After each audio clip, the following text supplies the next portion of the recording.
Olá a todos e a todos. Meu nome é Zé Carlos, presidente da Drum Brasil. Estamos aqui na Casa Paraná, né, onde gentilmente, né, nos cederam esse espaço e esse bate-papo que nós vamos ter com a Edra e com o Fernando. Meu nome é Zé Carlos e somos aqui da Drum Brasil. A Drum Brasil que desenvolve projetos culturais e como projetos culturais, né, e esse é o tema nosso para a gente falar de cultura, o trilhamento, né, de como você empreende, o que você precisa para empreender como um projeto cultural, né, as qualidades, mas também os desafios. E quais são alguns caminhos, né, a nível de política pública também, que a gente, se a política pública ela é fácil de você buscar, é difícil buscar o recurso. Então eu começo, para dizer a verdade, eu, José Carlos, eu vim da área corporativa, né, trabalhei sempre na área corporativa, comecei lá dirigindo vendedor, gerente comercial, depois dirigindo operações complexas em grandes multinacionais, e chego no Rio fazendo carnaval. Aí fiz carnaval, né, é um dom, bolava enredo de carnaval, ia atrás do dinheiro, aí negociava a escola de samba, e aí eu fico no Rio, ganhei no Rio de Janeiro, carnaval, e aí começa a falar de cultura. E aí eu começo a fazer cultura. E na cultura eu venho com a coisa do corporativo. E aí eu enxergo na cultura algo assim, pô, é possível viver de cultura, é possível ganhar dinheiro com esse negócio. E aí começamos a trilhar diversos projetos, entre eles o Festival Literário, que nós vamos realizar dia 8 e 9 de outubro, né, na Biblioteca Parque Estadual, no Rio de Janeiro, onde vocês estão convidados a participar conosco. Né? E agora aqui com a Tamires, né? Tamires se apresentar, e aí eu vou perguntar para vocês, então, qual foi o trilhamento de vocês para estar aqui em Paraty, na Flip? Boa noite, eu sou a Tamires Torres, coordenadora de comunicação da Drum Brasil e curadora do Festival Literário Rio Diversidade. Também faço parte do Coletivo Marianas, é um prazer estar aqui com vocês, ver vocês ao vivo e a cores, coisa que a gente não consegue fazer no dia a dia, porque eu costumo dizer que eu sou estrangeira do coletivo, é a única carioca que está entre os paranaenses, mas eu fui acolhida com muito amor e carinho. Quando conheci Gavita há 4, 5 anos aqui numa Flip, e ela me convidou para poder fazer a primeira organização do primeiro livro que eu tenho aqui, que é o Salúbria, com o Coletivo Marianas. Então é um prazer muito grande estar aqui com vocês. E obrigada por ceder aqui a casa para esse momento especial. Edra, se apresenta e parta para a resposta da pergunta do Zé, por favor. Não. Bom, meu nome é Edra Moraes, eu sou produtora cultural, estudo economia criativa desde 2007, tenho uma coluna no jornal O Londrinense sobre economia criativa. Bom, assim, eu fiquei encantada, porque o que a gente está vendo aqui não existe, tá, no Brasil, né? Nós estamos vendo um edital que saiu estadual para trazer o que a gente sabe que é importante, que é o escritor está aonde o leitor está. O Paraty é o palco da literatura.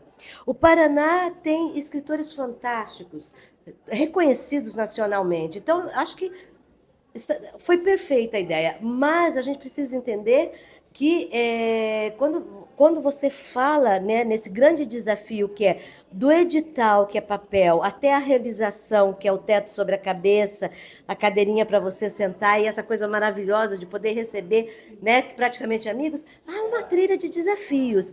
E essa, sim, foi maior ainda, porque foi um edital que saiu muito próximo da realização do evento. E eu sempre digo assim, quem realizou, quem idealizou, né, foi um conjunto, um coletivo. E se não fosse, não aconteceria. Porque envolveu, nós nos envolvemos, são mais de 10 mulheres envolvidas diretamente com a produção, mas somos mais de 50 mulheres, né, no coletivo também envolvidas indiretamente. Indiretamente, que eu digo é o seguinte: quando você vê essa casa pronta aqui, você tem um grupo cuidando da comunicação, você tem um grupo cuidando da assessoria de imprensa, você tem um grupo cuidando da listinha de compra da equipe da casa. Não é brincadeira fazer, né? assim, como uma pessoa da economia criativa, eu gosto de ressaltar para mim a grande diferença. Se você me perguntar, Edra, mas o que é diferente isso daqui do que fazer um festival literário em Curitiba? Eu vou te dizer, a coisa mais fácil, talvez hoje no mercado, é eu fazer meu livro. Meu livro, olha que lindo. Finalista, semifinalista do Prêmio Escritoras Brasileiras, estou com um livro. Agora, como fazer o livro chegar na mão do leitor? É o custo. As pessoas pensam no custo do livro, o custo do livro é o menor dessa cadeia. Porque uma das minhas grandes pautas, se você me perguntar, é o seguinte: nós temos por hábito, o Brasil, investir na produção. Produção do livro, produção do teatro, produção do cinema. Mas a circulação é que faz a economia. Claro. Né? Então, muitas vezes eu vejo pessoas que dizem para mim, Edra, meu livro virou um cartão de visita chique. Eu não vendo, cada pessoa que eu conheço, eu pego e pergunto, olha, você conhece o meu livro? Então, eu acho que foi um dos editais que eu mais... Eu gostei do conceito, eu achei que era... Eu pensei assim, nossa, realmente isso veio para mudar. Levar o escritor para o maior palco da literatura brasileira, e nós estamos aqui com mais de 30 escritores ao vivo, sem falar os que vieram com seus livros apenas. Nós somos mais de 5 coletivos femininos e temos o GREI, que é um coletivo de editoras. Quase ninguém imagina que exista um coletivo de editoras. Existe um coletivo de editoras independentes. Então, esse movimento, para mim, ele foi perfeito, apesar do desafio. E não são poucos os desafios, né?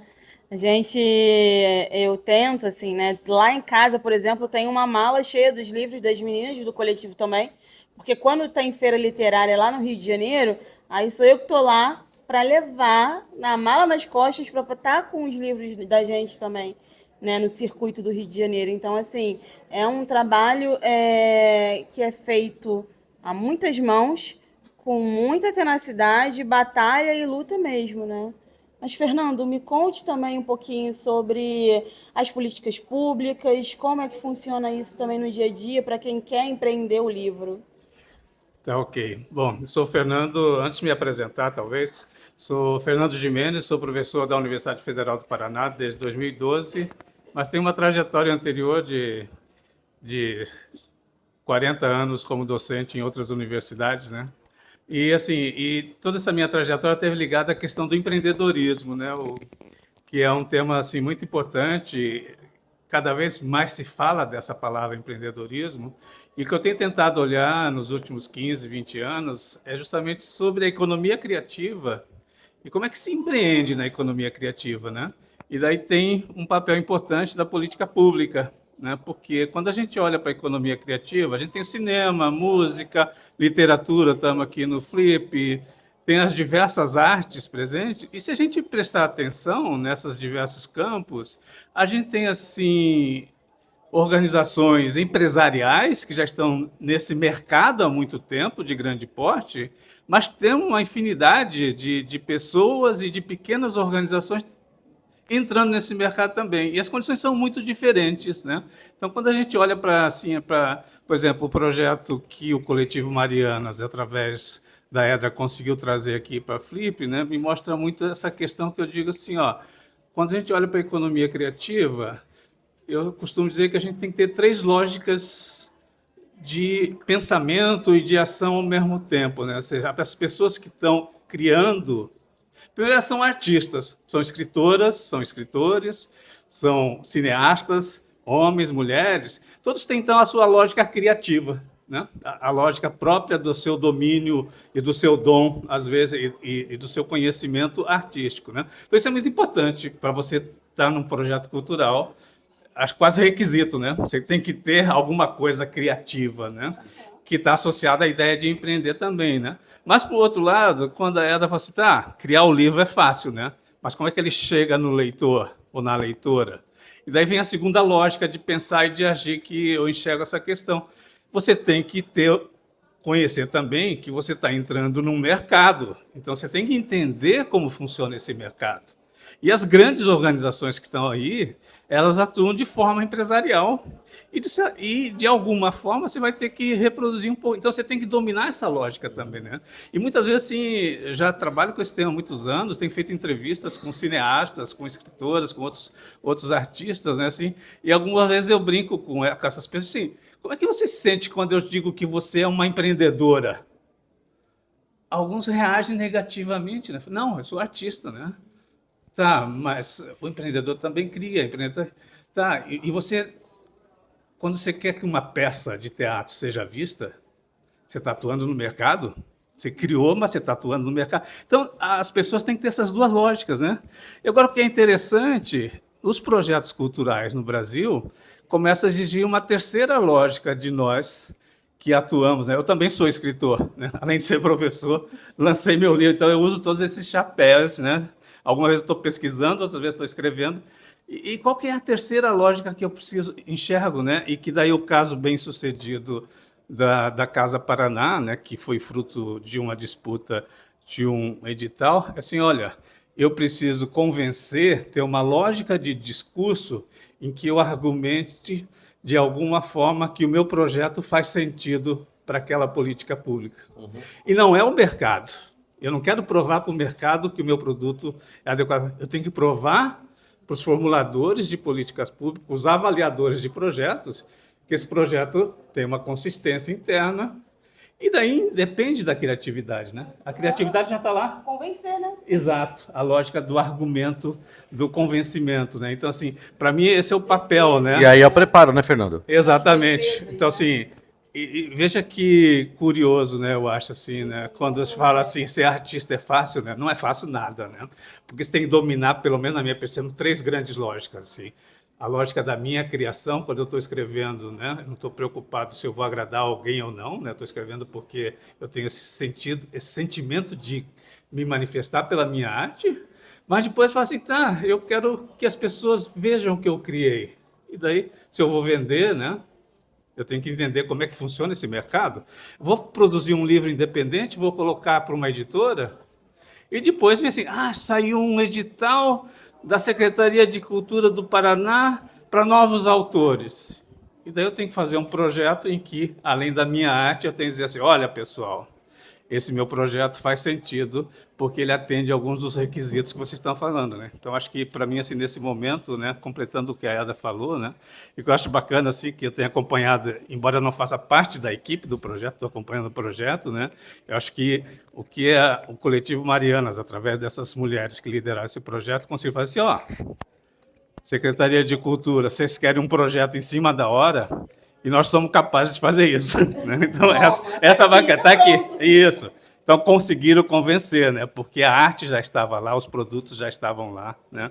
E tem muita coisa de mercado também. Então, acho que primeiro essas ideias que eu queria colocar para vocês. E, Edra, quando você se inspirou, foi algo de inspiração ou você sentiu ou foi uma necessidade coletivo? Porque às vezes você tem a inspiração, mas às vezes você não é uma inspiração. Você vê uma realidade e ali você entra, é o lado empresarial, é o lado não criativo, mas o empresarial. Você Que é o fala... balanço, né? Uhum. Você fala aqui do projeto. Do projeto. E de você também, não, como você é artista? Você é artista ou é empresária, né, Fernando? Como se fosse excludente, né? Como se fosse uma coisa excludente, né? Olha, você é artista ou é empresária? Eu acho assim que foi muito interessante a forma como eu fui abordada, né? Porque eu faço editais, tá? Eu brinco que tem um meme na internet que eu adoro que diz assim, a gente é os loucos do edital. A gente sabe, todo edital vai reclamar, vai xingar, não sei o que, mas nós vamos fazer porque é a única forma. Né? Quando você pensa, eu sou de uma geração do patrocínio. Eu fui gerente de marketing de grandes marcas, como Boticário, Folha de Londrina. Era a fase do patrocínio. Você tinha um contato, uma network. Mas você tem a visão do patrocinador. Isso, eu tenho essa visão desse outro lado da do mesa. Outro lado. Então, eu acho que isso, na hora em que eu escrevo, facilita. Porque o artista, a Edra poeta, a Edra que ama poesia, que acha que a poesia vai salvar o mundo, ela morre completamente, e vem a Edra que vai dizer assim, olha, eu tenho um grupo de 150 mulheres poderosíssimas, com esses e esses currículos, elas seriam capazes de fazer isso que você quer fazer acontecer, com qualidade. Então, quem vem para fazer o projeto é essa outra pessoa, não é a Edra escritora, não tem... Porque, na verdade, você está falando exatamente disso. Nós estamos falando aqui, por exemplo, o livro é um sonho do escritor, mas a editora não pode viver de sonho. Nem o escritor. Ela paga conta. Ela paga conta, os boletos chegam.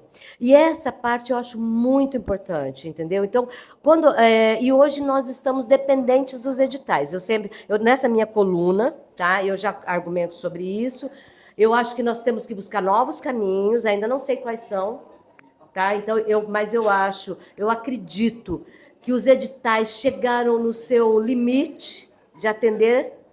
Eles vão ter que ser... Hoje, com a IA, vai complicar mais ainda, porque hoje, com a IA, um projeto antes que levava nota 6,3, ele vai passar na IA, vai passar a levar 9,4, e nós vamos ficar, provavelmente, com editais assim, 9,2,3, 9,5,1, vai ser cada vez mais complicado. Então, e isso eu já começo a perceber. Né? Então, eu acho que agora o próximo passo da economia criativa no Brasil, se me perguntassem, vamos repensar os editais, porque eles podem ser uma ferramenta, mas eles não deveriam ser a única ferramenta. E por que não deveriam? Porque, por exemplo, por que eu não tenho um fundo de investimento? Se você quiser montar uma lojinha, você não tem um lugarzinho para arrumar um crédito, mas se você acreditar em você como escritora, você não tem. Se você acreditar em você como músico, você não tem uma linha de investimento que você vai ter 4, 5 anos para pagar. Você tem que viver do edital. Até porque o dinheiro no Brasil é caro. Exatamente. É um dos dinheiros mais caros do mundo. E a economia criativa tem uma característica que ela é muito difícil. É de 1 a 1 milhão. Pode ser prejuízo ou pode ser um sucesso, mas não há como prever. Quando você fala em mercado, essa coisa mais mercadológica, é até fácil, tendência, livro, não sei o quê, com tendência. Mas quando você fala em arte puro mesmo, enquanto você fala, porque existe uma arte que eu falo, que é aquela arte que ela vem quebrar com o mercado. Essa arte, ela precisa do edital, ela precisa de incentivo. E tem a arte que ela vem responder ao mercado. Ela pode ter uma linha de investimento maravilhosa. Livros infantis vendem tão bem. Não é? Então, eu acho que hoje, o que eu gostaria, se você falar assim, olha, o que você quer aproveitar esse espaço? Eu quero aproveitar esse espaço para que a gente possa começar a discutir os editais como ferramentas, mas não como ferramentas únicas, como única ferramenta. Era isso que eu gostaria. É interessante tudo isso que você está dizendo, e me chamou a atenção quando você diz que precisa se dividir por você mesmo, assim, né? Para essa parte que tange a economia criativa e é tudo que você precisa de responsabilidade e de conhecimento para poder tratar um edital como é necessário, para que senão você não ganha, senão você não vence. E, por um outro lado, você, enquanto escritora também, não perder essa sensibilidade da criatividade, fazer aquilo que te atravessa e que te deixa feliz enquanto escritora e aquela escrita que te diz alguma coisa, né? Então, assim, o escritor, hoje em dia, ele está fadado ao fracasso se ele não tiver esse raciocínio. Se ele não tiver esse raciocínio empreendedor, se ele não tiver esse tino comercial de entender que o livro dele é um produto, ele não sobrevive nesse mercado. E ainda mais esse escritor que é independente, porque esse escritor que é independente, ele precisa entender como funciona o mercado do livro para que ele entenda que talvez ele possa, sim, distribuir o livro dele para livrarias e não precisa de uma editora hoje em dia para fazer isso por ele. Ele mesmo consegue. É mais difícil? É mais difícil você, enquanto escritor independente, colocar seus livros numa grande livraria de São Paulo, do Rio de Janeiro, de Curitiba. Mas eu te digo que é real, porque eu, enquanto escritora independente, estou com os meus livros lá. E você faz isso porque você aprende que isso se faz a partir de uma consignação com a livraria. Você, então, precisa ter esse conhecimento que é prático e comercial também, para que você possa levar a tua literatura para esses leitores, porque no final das contas você quer ser lido. Se você é escritor, você quer ser lido. Claro. Então, se você quer ser lido e achar que só... E se por acaso, porventura, você não é um escritor independente, você tem uma editora que está ali cuidando do teu livro, achar que essa editora vai fazer tudo sozinha por você e o seu marketing, você não vai fazer nada, você também está fadado ao fracasso. Você tem que entender que você também precisa cuidar do seu marketing pessoal e precisa cuidar do seu livro enquanto produto para que você sobreviva nesse mercado também. Ô, Tamires, eu queria, achei assim, quando eu vi você falando, e a Eda também, né? Eu me lembrei, tem um conto do Ítalo Calvino, se não me falha a memória, que se chama assim, O Visconde Partido ao Meio. Ele conta a história de um visconde que vai para a guerra e ele é dividido em duas partes, né? Que pensam que as duas partes morreram. Surge primeiro uma parte que sobrevive, é meio surreal, né? Mas é muito interessante que, ao final, quando sem dar muito spoiler para quem vai ler esse conto depois do que eu falei, né? O Visconde só funciona quando as duas partes se juntam, né? Porque assim, é magnífico esse conto, porque diz assim que se dividiu ao meio e um ficou extremamente bondoso, generoso, e a outra parte extremamente malvada, ruim, né? E quando eles se juntam novamente, o Visconde volta a ser ele mesmo, né? E é bacana isso, né? Porque quando a gente olha para o artista, para a escritora, para o escritor que tem que lidar com a sua arte e com o mercado, né? Não sei qual é o lado bom, qual é o lado ruim dessa história, né? Mas se complementa, né? Mas, de qualquer forma, né? Só faz sentido quando as duas coisas estão juntas. É claro que a Eda falou assim, desaparece uma parte, né? Eu acho que não desaparece totalmente, né? Mas fica lá menos enfatizada, né? Porque a qualquer momento ela vai surgir de novo. Isso, né? E eu só queria completar, porque eu acho assim, quando a Eda traz um ponto importante, que é essa questão assim que parece que a política pública cultural em geral, né, por editais, está chegando no seu limite de capacidade de contribuir para a cultura, né? E não pode esquecer, né, que a gente tem, além dos editais, né, a Lei Rouanet, que permite o famoso mecenato, né, que é uma história antiga também, né? Desde a Idade Média a gente tem os mecenas que, assim... E, de novo, reforço, né? Seja para o mecenas mercado, seja para o mecenas governo, tem a terceira parte, né? Ou seja, para mim, assim, o Visconde do Calvino talvez tivesse sido dividido em 3 partes, né? E não em 2 apenas, né? Mas, assim, então, assim, a hora que eu vou fazer um discurso para o mercado, que eu quero buscar apoio, né? Eu, por exemplo, já publiquei livros com vaquinhas virtuais. Foi bem legal, né? Eu estava buscando um outro método. Perturbei demais as pessoas, mandava e-mail todo dia, né? A família apoiou, os amigos apoiaram. Eu me sentia um pedinte virtual, né? Mas é bacana. Era uma forma de discurso muito diferente se eu fosse uma empresa pedir um apoio para o empresário, né? Assim, mas essas coisas são importantes, né? E quando a gente quando estrutura projetos, né? Você precisa saber para quem você faz.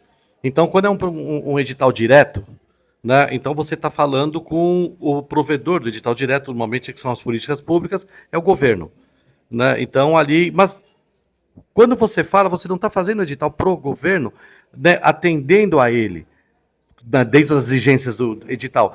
No final do dia, né? Depois fiquei pensando até olhando aqui para ti, né? Eu falei que eu não sabia que tinha tanto editor, eu não sabia que tinha tanto escritor no Brasil. Né? Porque em cada esquina tem um escritor. Eu falei, nossa, como tem escritor no Brasil, né? Incrível, né? Porque aí você fala de política de governo, né? Não é nem público, né? Não é política de governo promover literatura. Não é política de governo promover cultura. Não é política de governo promover educação. Eles têm outras prioridades, que não são essas hoje, né? A verdade é. Então, nesse sentido, né, é de coletivos, é de união de setor para defender. Então eu falo, né, a gente criou um projeto, né, lá atrás, que foi Congresso Brasileiro da Cultura. Está lá guardadinho, mas é de edital indireto. A gente desenha, promove o projeto, a ideia do projeto, né, passa por um crivo de aprovação, claro, e depois nós vamos bater na porta das empresas para buscar o recurso. Mas no final do dia, né, que é esse raciocínio que eu trago, eu não estou atendendo o governo, eu estou atendendo, né, a algo maior, né, a sociedade. Então, é um livro, né? Você escreve porque você quer escrever. Eu tenho, né? As pessoas. Eu falei, nossa, para ti é uma grande terapia, né? Porque as pessoas estão bem de estar aqui. O autor, ele está bem de estar aqui, porque ele põe, né, o sentimento dele para fora, e ele está aqui promovendo, né, a história dele, o sentimento dele, já é muito legal, mas ele quer que as pessoas também conheçam a história dele, promovam a história dele. Então, no final do edital, direto, indireto, da autoria, o livro, o autor, a literatura, se atende à sociedade. No final, você atende à sociedade. Se você conseguir conquistar com a sua história, com o seu edital, a sociedade, dependendo da camada, dependendo com quem você quer falar, com quem você quer sensibilizar, o governo vai aprovar, o patrocinador vai chegar e o livro você vai vender. Né? Porque no final, eu estava olhando aqui, poxa, a pessoa está feliz de estar aqui e está vendendo o livro. Mas fazer o livro, vender o livro, pode nem ser o final, pode ser o começo de uma trilha muito maior. E isso eu estou enxergando toda hora aqui.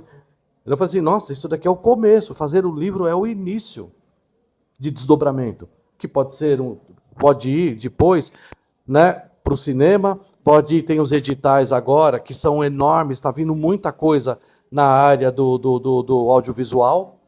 E o audiovisual, ele nasce de ideias, de conceito, e aqui é o que mais tem. Né? Então, no final, você fala, cara, isso aqui é o início, eu estou enxergando assim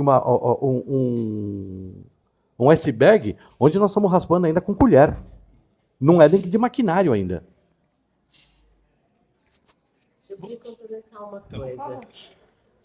Assim, isso é uma coisa assim, que eu tenho pensado assim, muito, tá? Porque o que a gente tem visto hoje, né? O mercado. O mercado, quem faz somos nós. Sim. Nós vivemos num país, eu digo assim, existe um hábito de chamar a gente de vira-lata, certo? Somos. Mas nós não somos vira-lata só os pobres. Nós temos uma academia vira-lata que de cada 10 livros, 8 são estrangeiros traduzidos que ela usa. Isso aqui. Entendeu? Então, esse complexo de vira-lata não cria mercado. Eu morei na Inglaterra, e lá eu descobri, por exemplo, que eles usam autores com no máximo 40 anos de publicação. Só Shakespeare. O Shakespeare é o Machado de Assis deles. Então, meu filho estudou lá e falava assim, não, eles... É como se você fosse hoje na escola. Então, nós temos um ranço da elite. Eu sempre faço assim, quando eu falo, que eu lembro da Folha de São Paulo, que quando uma pessoa era inteligente, fazia aquela cara. Né? Então, sabe, você lê Machado de Assis, a gente tem esse ranço que é elitista, que, na verdade, era uma literatura que não tinha a menor intenção nem de trazer arte, nem de reconhecer sentimento, ela tinha a única intenção de separar alguém que era culto de alguém que era inculto. Meu avô era pernambucano, lindo, maravilhoso, me ensinou tudo do cordel. Em 83, eu fui para a Universidade Estadual de Londrina, com todo o meu conhecimento de cordel. Descobri que era uma ignorante. Lógico que eu havia lido todos os livrinhos que se lê nas escolas, mas não se reconhecia naquela época como literatura. Entendeu? Para que eu pudesse ter um status intelectual, eu não poderia citar o meu gosto pelo cordel. Então não era status. Não era status. Então, eu acho isso o pior para a literatura. Sim. Porque isso não cria mercado. Eu tenho uma universidade de 10 livros, 8 são estrangeiros, traduções. Aí, desses 10... é terrível a literatura. De um mercado de 100%, a literatura... sobra 20% desses estrangeiros que a gente lê. Sobra 20% para o brasileiro. Desses 20%, a média é de que 80% é livro infantil que vende. Também escutei aqui. Tá? Não funcionou nada, Fernando. Aí, desses... Quem está lendo vocês aqui? Aí, não. Do Brasil. Aí vou te contar. Desses 20% que sobraram, clássicos, que não se paga mais direitos autorais. De preferência em edições de luxo, que é para mostrar status... na sua estante ou na sua mesinha da sala.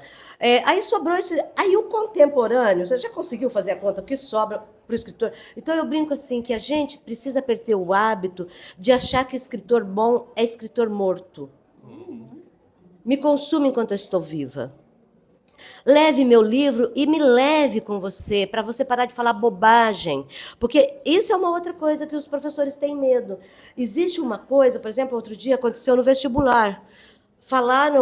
Colocaram uma resposta que o dono do poema falou que não tinha nada a ver.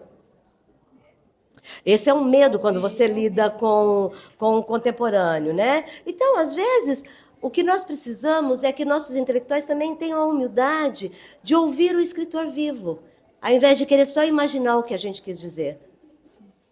Eu queria, acho que complementando um pouco o que a Edra falou, assim, também nessa linha de talvez um outro lado desse problema, vamos dizer assim, tem a ver com a formação de público, seja o público de cinema, seja o público de música, seja o público da literatura, né? Assim, então, a Edra trouxe uma série de estatísticas que são relevantes para a gente, né? Para mim, eu gostaria muito que meu livro fosse lido mais, né? Não por meia dúzia de parentes e amigos que sempre atendem o meu pedido, né? Mas daí, assim, voltando a falar de políticas públicas no campo da cultura, né?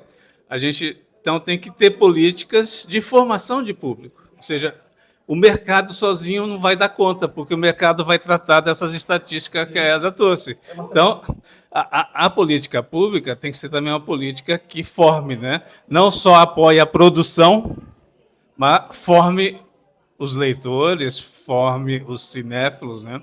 Eu sou um cinéfilo desde criancinha, adoro ir no cinema, e é um dos temas que eu estudo. Então, assim, quando a gente olha... E a gente tem iniciativas, né, de política que talvez precisem ser ampliadas, a serem mais agressivas, né? Tipo o Programa Nacional do Livro Didático e Literatura, que é uma tentativa de formar público no campo da educação formal, né? Então, eu acho isso importante, só que é um trabalho que leva pelo menos 1 ou 2 gerações para dar frutos, né?